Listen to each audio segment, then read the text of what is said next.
Welcome to BizWire. I'm Joseph Nordstrom in Beijing. Although China has made some progress in narrowing gender inequality, challenges, including the income gap, remain between the sexes.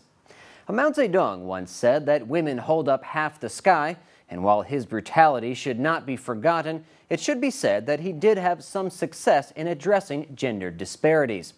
A major forum was held in Beijing this week regarding the status of women in East Asia and the economic and social difficulties they continue to face.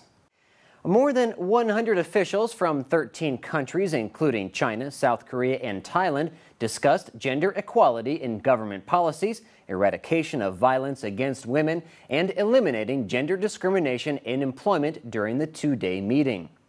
Despite some statistics showing a positive direction, like the majority of university graduates being female, few women seem to have achieved success in the workplace of China, and sociologists agree that different cultural expectations for the two sexes are at the heart of the problem. In 2012, China ranked 69th globally on the World Economic Forum's Gender Gap Index, which is based on economic, political, education, and health-based criteria. Greater opportunities, though, for women could help explain rising divorce rates, as women no longer feel trapped or are willing to accept domestic violence, which is reportedly amongst the world's highest. According to 3 national surveys from 1990 to 2010, the income gap between men and women widened. The annual income of female city dwellers was about 78% of that of their male counterparts in 1990.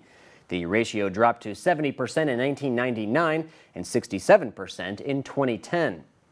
In rural areas, the ratio in 2010 was even worse at about 56%. Wang Xiaolin of the International Poverty Reduction Center in China believes that women and men concentrating on different industries has partly led to the widening income gap. Wang said many female migrant workers stay at the lower end of the service sector, such as working as waitresses in restaurants, while men typically take more positions in the manufacturing and construction industries. Wang said that China's manufacturing industry has undergone a rapid transformation where pay is increasing much faster than the service sector, which helps explain why men's incomes are increasing more than women's. On the positive side, new job opportunities, better access to education, and more equal positions in family life are creating a modern Chinese woman. No longer trapped in the countryside where it is difficult to earn even subsistence wages, more and more are working in well-paying jobs that allow women to save and empower themselves. A report released this week by the NGO Save the Children said that Chinese women's influence in the household and on the well-being of children has risen significantly, but their influence in the workplace and in politics has hardly moved at all. In high-level politics, for example, only one woman, Liu Yendong, is on the 25-member Politburo.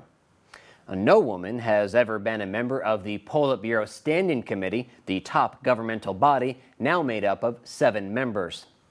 The lack of women in top jobs is an issue that affects Chinese competitiveness and economic growth, and until officials and the greater public acknowledge this, the job of holding up half the sky will continue being undercompensated. This is BizWire on the Blue Ocean Network. Stay tuned for more in Economic Insight.